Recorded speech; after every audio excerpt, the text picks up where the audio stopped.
Ang kwento ay nagsisimula sa isang grupo ng 4 na tao, sina Maisie, Doug, Grant, at ang kanilang pinuno, si Jude. Nakarating sila sa isang bahay, at sa sandaling pagbukas ng pinto, isa sa kanila ang sumundot sa leeg ng may-ari ng bahay. Pagkatapos nito, pumilit silang pumasok at dinakip ang asawa ng lalaki. Idiniin nila ito sa mesa, at brutal na sinaksak ito ni Jude sa tiyan hanggang sa mamatay ito. Pagkatapos, ginamit ni Maisie ang dugo ng babae upang gumuhit ng kakaibang simbolo sa salamin. Ang kwento ay lumipat sa isang batang babae na nagngangalang Clara, nakakagising lang. Sa labas ng kanyang bintana, napansin niya ang isa pang babae, si Samantha, na nag-eehersisyo sa umaga sa loob ng dorm. Sandaling tumingin si Samantha kay Clara. Pagkatapos ay bumalik sa kanyang ginagawa. Lumalabas na sina Clara at Samantha ay parehong mga estudyante sa isang paaralang puro babae na tinatawag na Blackal. Hindi nagtagal pagkatapos nyon, nakita natin ang isang guro na nagngangalang Rose na nagbibigay ng leksyon tungkol sa isang napakalaking sunog na nangyari noon. Isang sunog na pinaniniwalaan ng mga tao na sinimulan ng isang mangkukulam. Habang ipinapaliwanag ni Rose ang kwento, sinulyapan ni Samantha ang peklat sa braso ni Clara na parang nakuha nito ang kanyang atensyon. Maya-maya tinanong ni Rose si Samantha kung ano ang kanyang naiisip tungkol sa pagkakaroon ng mga mangkukulam. Medyo nabigla si Samantha, ngunit ipinaliwanag niya na hindi siya naniniwala sa mga mangkukulam mismo. Ang kanyang pinaniniwalaan ay ang ideya ng isang pagtakas, isang taong pinipili ng mga tao na sisihin. Sa kanyang pananaw, tuwing may nakakatakot na nangyayari, nararamdaman ng mga tao ang pangangailangan na ituro ang isang tao, kaya gumawa sila ng mga kwento at sinisisi ang isang mangkukulam. Pagkatapos, sa oras ng pahinga, sinusubukan ni Samantha na lumapit kay Clara. Ngunit habang papalapit siya sa kanyang mesa, ilang batang babaeng mahilig manggugulo ang sumingit at pumalit sa sandali. Naglagay ang mga batang babaeng ito ng ilang mga ginupit na pahayagan sa mesa. Mga ginupit na pahayagan na tumatalakay sa sunod-sunod na mga pagpatay na ginawa ng isang taon, tinawag ng media na Pasko Killer, na naiugnay na sa 3 kamakailang kaso ng pagpatay. Isa sa mga batang babae ang nagpaliwanag na ang mamamatay tao ay palaging sumusunod sa parehong padron. Ang mga biktima ay karaniwang mga relihiyosong mag-asawa at pagkatapos mapatay sila, iniwan ng mamamatay tao ang isang simbolo na mukhang simulan ng isang uri ng ritual. Naging mausisa si Samantha at nagtanong tungkol sa simbolo sa larawan sa pahayagan. Sinabi ng batang babae na maaaring konektado ito sa isang kulto o isang uri ng grupong sumasamba sa Diablo. Kasabay ng pagkakataon, ang mga batang babae ay malinaw na nasa sabik dahil sa araw na iyon ay uuwi na silang lahat para sa Pasko. Sinimulan nilang kotsain si Clara. Tinatawag siyang kakaiba at misteryoso. Dahil tuwing taglamig, habang ang lahat ay bumabalik sa kanilang mga pamilya, si Clara ay palaging naiiwan sa paaralan at hindi kailanman nakikita kasama ng sinumang kamag-anak. Ang komantong iyon ay malinaw na nakakainis kay Clara. Siya ay nagalit, ngunit sa halip na makipagtalo, pinili niyang umalis. Ilang sandali pa, naputol ang usapan nang dumating ang punong guro at kinuha ang mga ginupit na pahayagan mula sa kanila. Sinabi niya sa mga batang babae na huwag magbasa ng mga material ng ganoon. Pagkatapos ay tinanong niya kung saan nila nakuha ang mga ginupit na pahayagan. Inamin ng isa sa mga estudyante na ito ay nagmula sa kasintahan ni Rose. Dahil doon, sinabi ng punong guro kay Rose na kailangan niya makipag-usap dito. Matapos ang kanyang klase, hinarap ni Rose ang kanyang kasintahan, si Jimmy, na nagtatrabaho bilang kusinero ng dorm. Binanggit niya ang mga ginupit na pahayagan na nagdulot sa kanya ng problema sa punong guro. Hindi ito pinansin ni Jimmy, sinasabing kinuha ng mga estudyanteng manggugulo ang dyaryo mula sa kanya. Nang hapong iyon, nag-iimpake na si Samantha ng kanyang mga gamit, naghahanda para umuwi para sa mga pista opisyal. Ngunit pagkatapos, tinawag siya ng punong guro at nalaman niyang hindi siya may uuwi ng kanyang ama para sa Pasko ngayong taon. Dahil sa pagkadismaya, tumungo siya sa banyo upang pakalmayan ang sarili. Ngunit pagdating niya doon, nagulat siya nang makitang nag-iipon ng kanyang mga gamit si Clara. Nang gabing iyon, 2 araw bago ang Pasko, ang kwento ay bumalik kay Jude at sa kanyang grupo. Nasa loob na sila ngayon ng isang simbahan na banihag ang isang pari. Nang suriin nila ito, natuklasan nila ang isang kakaibang simbolo na inukit sa kanyang tiyan. Pagkatapos ay hiniwa ni Jude ang balat mula sa tiyan ng pari at dinala ito bago nila ito patayin. Kinabukasan ng umaga, nagising si Clara na parang nasaksihan niya mismo ang buong pagpatay. Sa araw ding iyon, lahat ng iba pang estudyante ay umalis para sa kanilang mga bakasyon sa Pasko, uuwi sa kani-kanilang pamilya.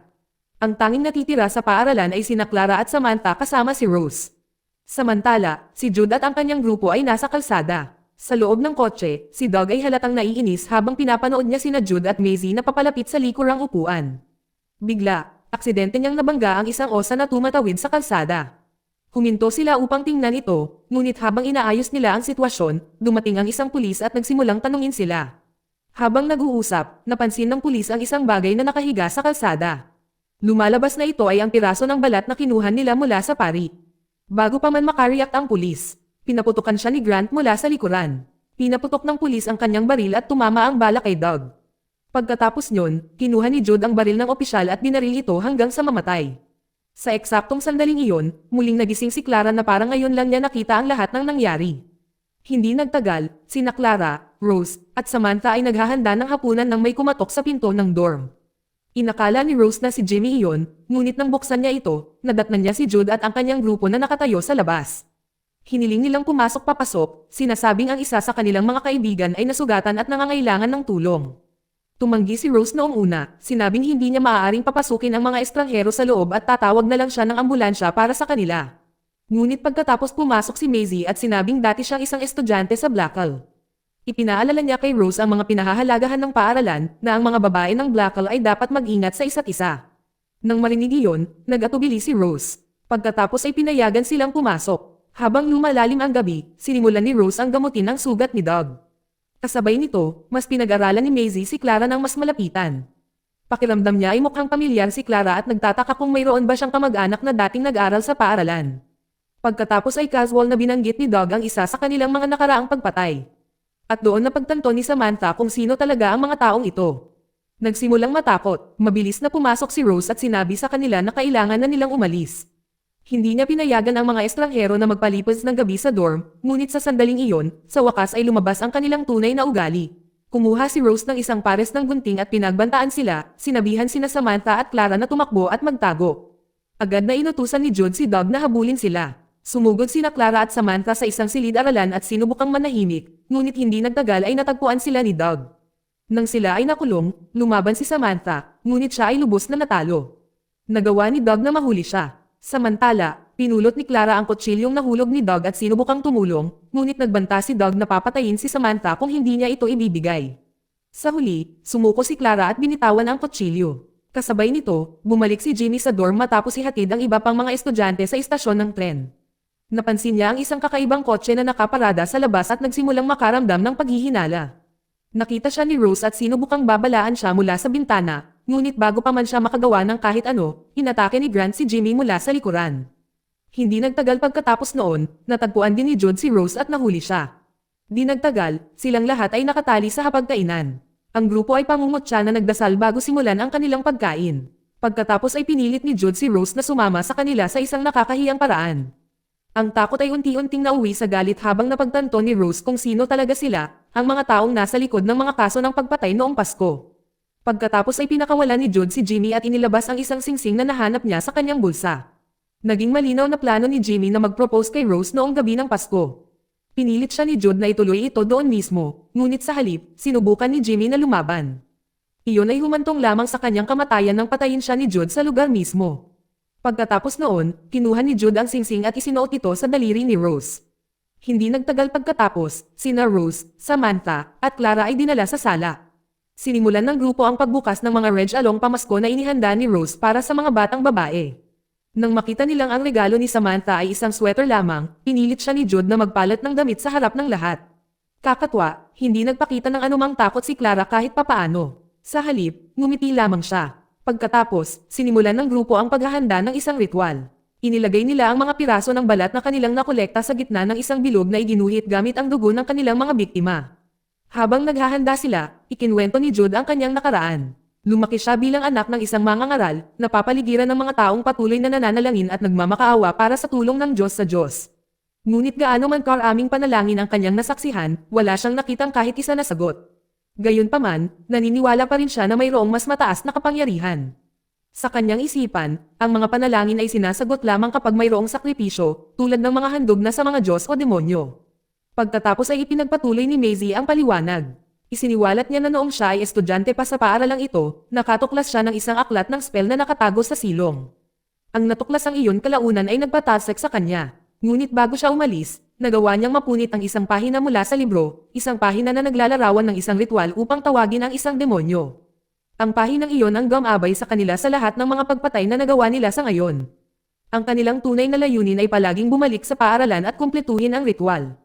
Naniniwala sila na ang isang demonyo na tinawag sa pamamagitan ng sakripisyo ay magbibigay sa kanila ng anumang naisin nila, kayamanan, katanyagan, maging ang kapangyarihan. Upang tapusin ang ritual, kailangan nila ang talon ng mga inosenteng tao.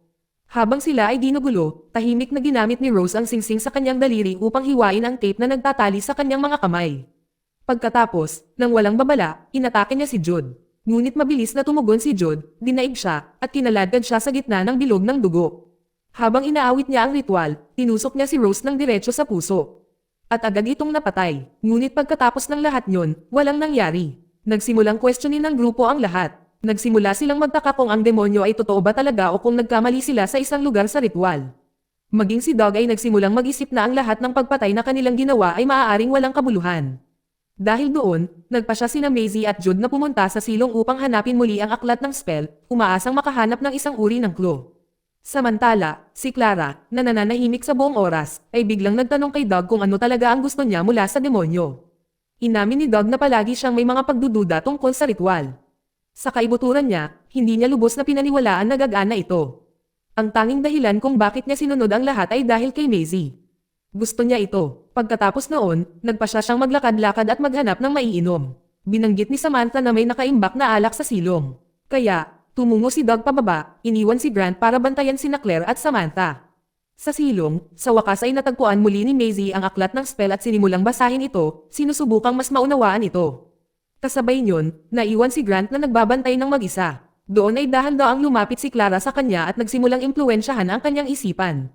Sa paanuman, alam niya ang tungkol sa kanyang nakaraan, maging ang katotohanan na siya ay dating sundalo. Pagkatapos ay lumapit siya at nagtanim ng isang bagay sa kanyang isipan. Anuman ang kanyang sinasabi ay sapat na makapangyarihan kaya, narinig din ito ni Maisie at Jude sa silong. Pagkatapos nito, inihayag ni Clara ang isang kakaibang simbolo sa kanyang katawan at pinilit si Grant na hawakan ito. Hindi nagtagal, sumama si Doug kay Maisie sa silong. Habang pinag-aaralan ni Maisie ang aklat, napagtanto niya na may mahalagang bagay na nawawala sa ritual. Hindi lamang ito dugo ng mga inosente, kailangan din ito ang dugo ng mga nagkasala. Pagbalik sa itaas, hinimok ni Clara si Samantha na umalis kaagad bago bumalik ang iba. Nag-atubili si Samantha, tumanggi na iwan si Clara, ngunit iginiit ni Clara na kung mananatili siya, mamamatay siya. Nag-aatubili, sa wakas ay pumayag si Samantha at umalis. Sa puntong ito, naging malinaw na hindi na kumikilos ng mag-isa si Grant. Kahit papaano, ngayon ay may ganap ng kontrol si Clara sa kanya. Matapos mawala si Samantha, kumuha si Clara ng isang garapon ng dugo at minarkahan ang noo ni Grant, sinabi sa kanya na pinili na siya ng kamatayan. Pagkatapos ay inalok niya ito ng isang bagay bilang kapalit, ang immortalidad, basta't susundin niya ang bawat utos na ibinibigay niya. Sa silong, sa wakas ay napagtanto ni Maisie ang isang nakamamatay na pagkakamali sa kanilang ritual. Habang patuloy niyang binabasa ang susunod na pahina ng aklat ng spell, natuklasan niya ang katotohanan. Ang ritual na kanilang ginagawa ay hindi ginawa para tawagin ang isang demonyo. Ito ay para palayain ang isang nakulong sa loob ng paaralan. At ang demonyong iyon ay si Clara. Kasabay nito, si Jude ay naglilibot sa paaralan, kumbinsido na ang demonyo ay bumangon na at nasa malapit lang. Nang makakita siya ng salamin, natitiyak niya na ang demonyo ay pinili siya. Dahil lubos na naniniwala rito, sinimulan niyang itago ang kanyang sarili, na parang may kapangyarihan nasa loob na niya. Samantala, sina Maisie at Doug ay nagsimulang magbasa ng isang lumang yearbook. Habang binubuklat ni Maisie ang mga pahina, may napansin siyang kakaiba. Paulit-ulit na lumilitaw ang mukha ni Clara sa iba't ibang henerasyon ng mga estudyante. Doon nagsimulang magkaroon ng katuturan ang lahat. Ang dahilan kung bakit tila pamilyar si Clara ay dahil palagi siyang naroon. Nang mapagtanto ang panganib, hinimok ni Maisie si Doug na umalis agad, ngunit bago pa sila makatakas, biglang lumitaw si Jude at pinigilan sila. Sinubukan ni Doug na ipaliwanag na maaaring si Clara talaga ang tunay na demonyo, ngunit ayaw maniwala ni Jude dito. Kumbinsido siya na siya ang napili. Mabilis na lumala ang pagtatalo at inatake ni Doug si Jude. Ilang sandali pa, lumitaw si Grant at itinapon si Jude sa tabi. Ngunit malinaw na may mali kay Grant. Ang kakaibang simbolo sa kanyang noo ay kinatatakutan ni Maisie, at bago pa siya makapag-react, nahuli siya ni Grant. Sa ibang lugar, tumatakbo si Samantha sa isang bagyo ng nyebe hanggang sa makarating siya sa isang pwesto ng gwardya. Mabilis siyang tumawag ng pulis at humingi ng tulong. Sinabihan nila siyang manatiling magtago hanggang sa makarating sila, ngunit kahit na noon, hindi mapigilan ni Samantha ang pag-iisip tungkol kay Clara. Sa huli, nagpa siya siyang bumalik at subukang iligtas siya. Pagbalik sa dormitoryo, nagbago ang lahat. Sina Jude at ang iba pa ay nakatali na ngayon sa hapagkainan. Lahat maliban kay Grant, na ngayon ay lubos na nasa ilalim ng kontrol ni Clara. Sa puntong ito, sa wakas ay nabunyag na ang katotohanan. Si Clara ang demonyo, ang parehong entidad na responsable sa malaking sunog na minsang nabanggit ni Rose. Siya ay nakakulong sa loob ng paaralan sa loob ng maraming taon, nakagapos sa katawan ni Clara. Upang mapalaya ang kanyang sarili, minanipila niya si Maisie na sundin ang mga tagubilin mula sa punit na pahinang iyon. Lahat ng ginawa ng grupo ay bahagi ng kanyang plano. Ang ritual ay hindi kailanman nakumpleto dahil may kulang na isang huling elemento, ang dugo ng mga nagkasala, at ang mga nagkasala ay nakatayo mismo sa harap niya. Balak ni Claire na tapusin ang ritual gamit ang mga ito, ngunit hindi niya sila maaaring patayin ng direkta. Sa halip, dapat nilang saktan ang kanilang sarili o ang isa't isa. Sinimulan niya sa pamamagitan ng pagpili kay Maisie bilang unang handog. Sa ilalim ng utos ni Clara, humakbang si Grant at ginupitan ang buhok ni Maisie bilang unang sakripisyo. Sumunod, napili si Grant at sinaktan niya ang sarili niyang palad ng walang pag-aalinlangan. Pagkatapos ay si Doug na. Habang papalapit si Grant sa kanya, sinubukan ni Doug na kontrolin ang sitwasyon at kusang loob na inialay ang kanyang dugo. Ngunit sa halip, hinawakan ni Grant ang kanyang kamay at pinutol ang 4 sa kanyang mga daliri. Nang sa wakas ay si Jude na, sumabad siya, humihingi ng gantimpala para sa lahat ng kanyang nagawa. Mula pa sa simula, ang kanyang hangarin ay palaging kapangyarihan at pagkilala. Ngunit isiniwalat ni Clara na ang kanyang hiling ay natupad na. Malapit nang makikilala ang kanyang pangalan kahit saan, masusulat sa mga pahayagan, maaalala sa loob ng maraming henerasyon, ngunit dahil lamang sa kanyang pagkamatay. Pagkatapos nito, inutusan ni Clara si Grant na kunin ang isa sa mga tainga ni Jude. Sa eksaktong sektong iyon, bumalik si Samantha sa dorm at sinimulang hanapin ang mga markadong larawan ni Clara na natagpuan ni Maisie kanina. Ang eksena ay bumalik sa mga killer. Inutusan ngayon ni Clara si Grant na patayin sina Doug at Jude. Nang lumingon si Grant kay Maisie, mabilis niya itong kinumbinsi na huwag na itong gawin, hinihimok siyang umalis kasama niya at tumakas sa lugar na ito ng magkasama. Ngunit pinilit siya ni Clara na manatiling nakapokus, ipinapaalala sa kanya na maaabot niya ang immortalidad kung matatapos niya ang kanyang sinimulan. Nabigla at nalilito sa mga boses sa kanyang ulo. Nawalan ng kontrol si Grant. Sa halip na sundin ang mga utos at tinapos ang kanyang sariling buhay. Ngayon na lang si Maisie na lang ang natitira. Sa sandaling iyon, biglang sumugod si Samantha na may hawak na palakol. Siya ay nabigla sa kanyang nakita at pinaniniwalaan bumalik siya upang iligtas si Clara. Sa pagdating niya, lumuwag ang mga pagpigil ni Maisie at agad niyang sinubukang tumakbo.